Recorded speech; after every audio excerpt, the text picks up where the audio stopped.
Nesse vídeo, vocês que estão se preparando para uma prova de vestibular ou concurso, verão nosso comentário sobre uma questão de concurso voltada para o assunto de intertextualidade. Assunto esse que está relacionado ao fato de que, para que ocorra o processamento cognitivo, ou seja, produção e recepção de um texto, recorre-se ao conhecimento prévio de outros textos.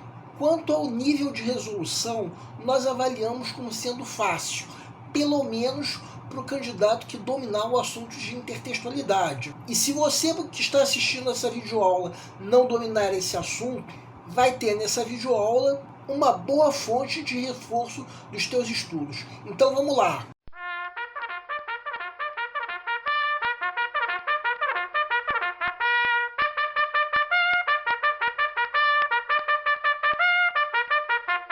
Olá pessoal, eu sou o Pedro Brandão, professor de língua portuguesa formado pela PUC do Rio de Janeiro. Começa agora mais uma videoaula do nosso canal Português Papo Cabeça. Em primeiro lugar, inscreva-se no nosso canal para não perder nenhuma das nossas próximas videoaulas e ative o sininho para receber todas as notificações. Nessa aula nós vamos comentar uma questão de concurso voltada para o assunto de intertextualidade, um assunto que está relacionado ao fato de que, para que ocorra o processamento cognitivo, ou seja, produção e recepção de um texto, recorre-se ao conhecimento prévio de outros textos, sendo que também não deixa de ser uma questão de interpretação de textos. Quanto ao nível de resolução, pode ser fácil para quem dominar o assunto. Só que numa questão como essa, depois da primeira leitura, a tendência é ficarmos na dúvida entre duas alternativas. Vamos entender. Segue o quadro. Prefeitura de Cruz Alta, professor de Educação Infantil 2024. Delegação Paralímpica do Brasil tem recorde de atletas beneficiários do Bolsa Atleta por redação e exame.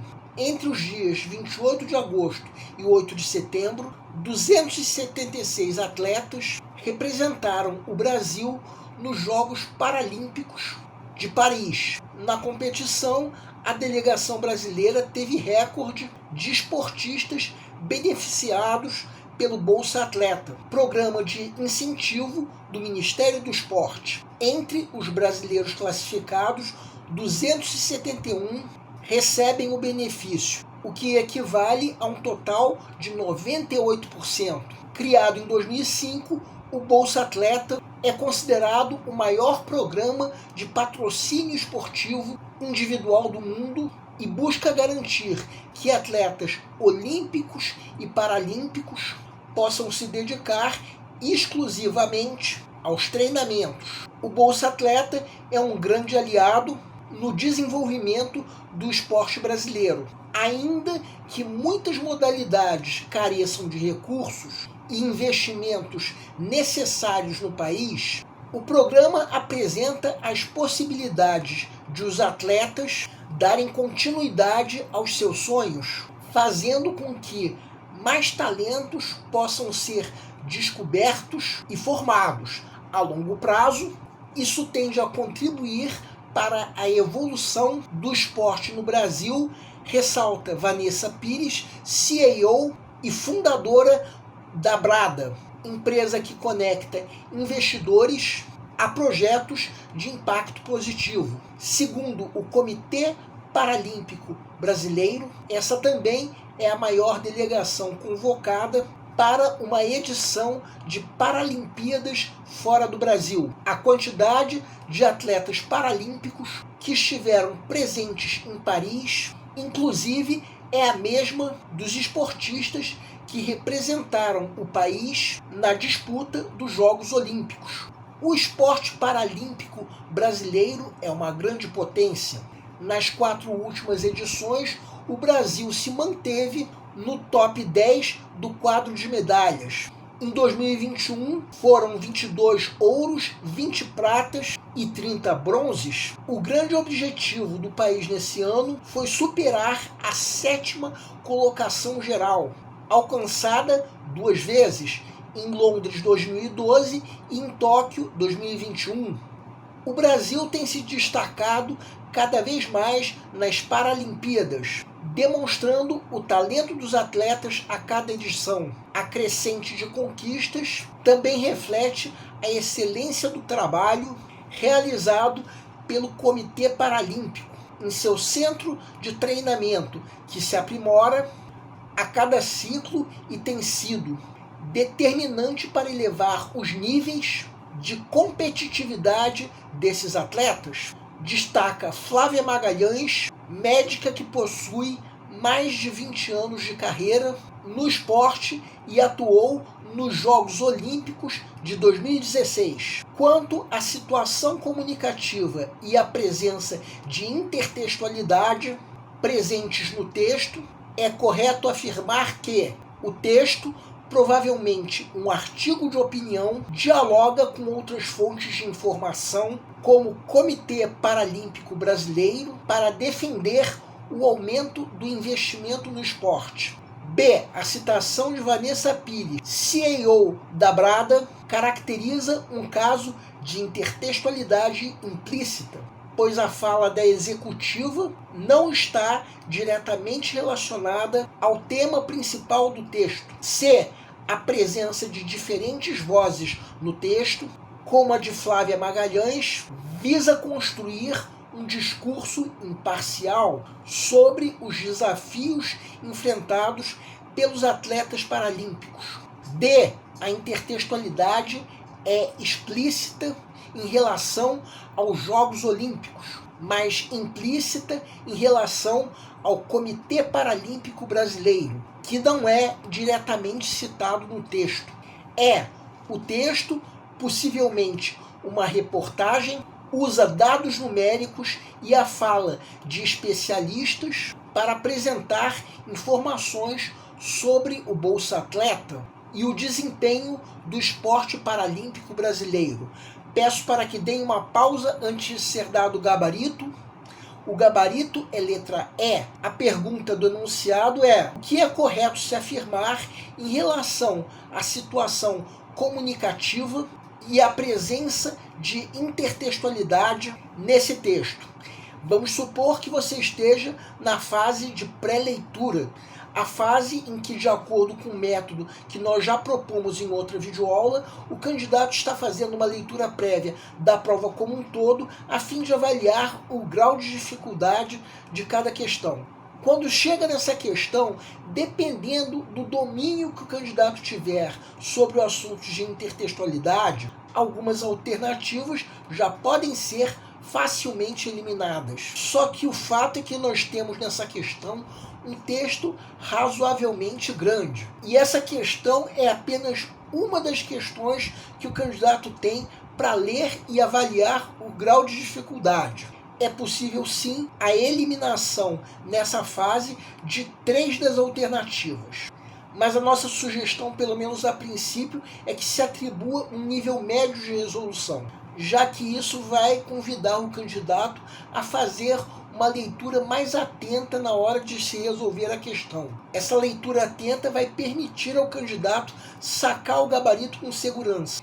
Sempre lembrando que, por mais que uma questão pareça ou até seja fácil, isso não quer dizer que o candidato possa perder a atenção se deixando levar pela pressa. Agora vamos supor que chegou o momento de se resolver mesmo a questão. Quem quiser pode dar uma pausa para reler o texto. Agora se concentrando na pergunta do enunciado e começando pelos 2 primeiros parágrafos. Quando terminarmos de reler o texto, veremos que o tema principal é exatamente isso que está no título: o recorde de atletas beneficiários do Bolsa Atleta nas Paralimpíadas de Paris. Percebam que a pergunta do enunciado é sobre a intertextualidade presente, ou seja, com o diálogo que esse texto faz com outros textos. No primeiro parágrafo, podemos encontrar um primeiro diálogo que o texto faz, no caso com os números referentes à participação dos atletas paralímpicos. O diálogo, nesse caso, se faz mostrando quantos desses atletas são beneficiários do programa Bolsa Atleta. O segundo parágrafo começa mostrando o que nós podemos imaginar ser a opinião do autor, já que ele está concordando com essa ideia que está em vermelho. Mais adiante, o texto já dialoga com a fala da CEO Vanessa Pires, uma fala que é reproduzida exatamente como foi dita, de modo que essa executiva é uma fonte citada. Se a fonte é citada, trata-se de um caso de intertextualidade explícita, que ocorre quando um texto faz menção a outro texto acompanhado da fonte. Só por aí já sabemos que a alternativa B está incorreta, porque essa alternativa diz que o texto tem intertextualidade implícita com Vanessa Pires. Intertextualidade implícita ocorre quando a fonte não é citada.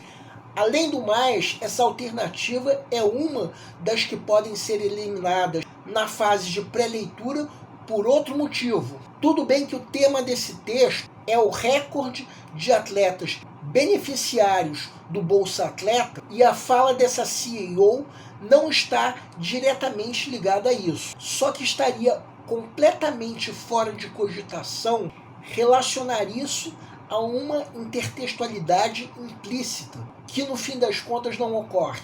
Bem, voltando ao texto, o que temos até agora é a informação de que houve, nas Paralimpíadas de Paris, um recorde de atletas beneficiários do Bolsa Atleta. A participação foi de 98%. E a fala de Vanessa Pires confirma a importância do Bolsa Atleta, reconhecendo a importância do programa para a participação de atletas paralímpicos. Então se trata, sim, de uma fonte ligada indiretamente ao tema do texto.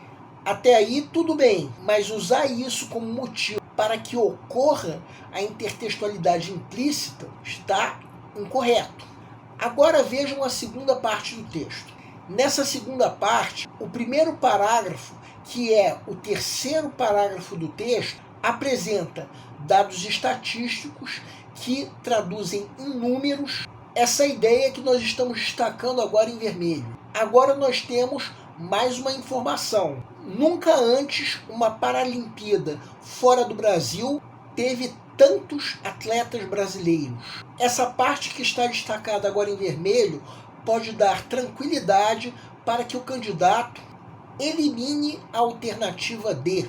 Como dizer que o Comitê Paralímpico Brasileiro não é diretamente citado no texto? A citação direta é exatamente isso que nós estamos destacando em vermelho.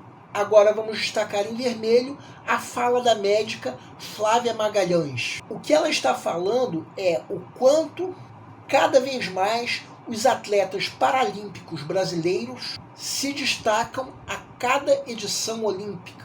Também fala do quanto as conquistas desses atletas refletem o trabalho do Comitê Paralímpico, que se aprimora a cada ciclo, elevando o nível de competitividade dos atletas. Ela fala tudo isso, mas não fala nada que faça referência aos desafios enfrentados pelos atletas paralímpicos, como diz a alternativa C. Uma ideia que, aliás, não aparece em lugar nenhum do texto.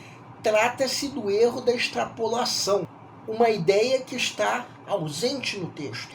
Se nós lermos isoladamente esse texto, vamos nos perguntar: que desafios são esses que os atletas paralímpicos enfrentaram? Não temos como responder essa pergunta somente com esse texto. Agora vamos entender o erro da alternativa A, que é a mais difícil de ser eliminada na fase de pré-leitura, já que se trata de um momento em que essa questão é apenas uma das que o candidato tem para ler e avaliar o grau de dificuldade. Agora que o candidato está fazendo uma leitura atenta do texto, porque chegou o momento de se resolver mesmo a questão, o candidato consegue eliminar essa alternativa principalmente através do trecho que nós estamos destacando agora. Reparem que o que está destacado em vermelho é, em resumo, o que disse o Comitê Paralímpico Brasileiro. Ou seja, um comentário feito por esse comitê sobre o enorme número de atletas paralímpicos na edição de Paris 2024. Não apresenta nada que defenda maior investimento no esporte. O que, aliás, o texto não defende em momento nenhum. Mais uma vez, temos o erro da extrapolação. Outra coisa errada nessa alternativa é que, tudo bem, usou o advérbio provavelmente. Só que mesmo assim, não há nada que sugira que esse texto seja um artigo de opinião. No máximo, nós podemos aceitar que esse autor esteja escrevendo a favor do programa Bolsa Atleta. Mas daí até dizer que esse texto está defendendo uma ideia, fica complicado. Já dissemos que a alternativa é o gabarito dessa questão. Agora vamos entender por quê. Primeiro, é possível que esse texto seja uma reportagem? Sim, é possível, em primeiro lugar, por vir na revista Exame. Além do mais, o que nós lemos torna mais possível ainda se tratar de uma reportagem sobre a participação brasileira nas Paralimpíadas de Paris. Outra coisa, é verdade que esse texto usa dados numéricos para apresentar informações sobre o Bolsa Atleta? Sim, veja isso que nós estamos destacando agora em vermelho. Então, até agora, não encontramos qualquer erro nessa alternativa. Agora vamos avaliar se o texto usa dados numéricos para mostrar o desempenho do esporte paralímpico brasileiro. Isso ainda não aparece na primeira parte, mas vejam na segunda parte, já destacado em vermelho. Quem quiser pode dar uma pausa. Então, até agora, nessa alternativa, nós só encontramos ideias corretas sobre esse texto. Vamos voltar à primeira parte para encontrarmos a fala de uma especialista, no caso, a CEO da Brada, para apresentar informações sobre o Bolsa Atleta. Agora só falta nós encontrarmos a fala de um especialista sobre o desempenho do esporte paralímpico brasileiro, que já está destacada em vermelho na segunda parte do texto. A fala da médica Flávia Magalhães dá informações sobre esse desempenho. Com isso, essa alternativa de fato responde à pergunta do enunciado. De fato, esse texto dialoga com dados numéricos e falas de especialistas. Para falar tudo isso e dialogar com outros textos significa a intertextualidade que o enunciado pergunta. Quanto à situação comunicativa, está perfeitamente adequado um texto como esse vir da redação da revista Exame. E o provável é exatamente se tratar de uma reportagem, ou seja, essa alternativa é a única que responde corretamente à pergunta do enunciado, sendo, portanto, o gabarito da questão. Bem, nós aqui do canal avaliamos essa questão como sendo de nível médio de resolução, porque no fim das contas, a leitura atenta que toda e qualquer questão exige, permite sacar o gabarito com segurança. E dependendo do candidato, a sacação nem demanda tanto tempo. E com isso, o candidato pode ter mais tempo disponível para resolver o resto da prova. O nosso canal Português Papo Cabeça antigamente se chamava Aprenda a Língua Portuguesa. Cada vez mais estaremos focados em vocês que estão movendo a roda da história para que seja criado um futuro melhor para todos. Então o nosso foco principal continua sendo os vestibulandos, que terão no nosso canal uma fonte importante de estudo de língua portuguesa, onde nós ensinaremos os recursos da nossa língua para que possam, em primeiro lugar, escrever fazer de forma adequada, entre outros textos, a redação do vestibular. Em segundo lugar, para que possam interpretar textos de forma adequada, não apenas numa prova de vestibular ou concurso, mas também na leitura de textos que ajudarão vocês a se manterem atualizados. Cada vez mais nós teremos no nosso canal um Papo Cabeça. Ensinaremos nossa língua sim, mas de forma a estimular a inteligência que nasceu dentro de vocês e que precisa ser estimulada. E a missão do nosso canal é melhorar cada vez mais. Então vocês podem usar a nossa fanpage do Facebook para fazerem qualquer comentário, elogio, crítica ou ainda reclamação sobre as nossas videoaulas. E vocês também podem usar a nossa fanpage do Facebook para pedirem para esclarecer qualquer dúvida que vocês tenham sobre a matéria. E nós agradecemos a todos vocês que estão assistindo às nossas videoaulas. Em especial, nós agradecemos a todos vocês que estão compartilhando nossas videoaulas com outras pessoas. Muito obrigado, porque vocês estão ajudando o nosso canal a ser feito. Pedimos ainda que deixem um like. Muito obrigado e aguardem nossa próxima aula.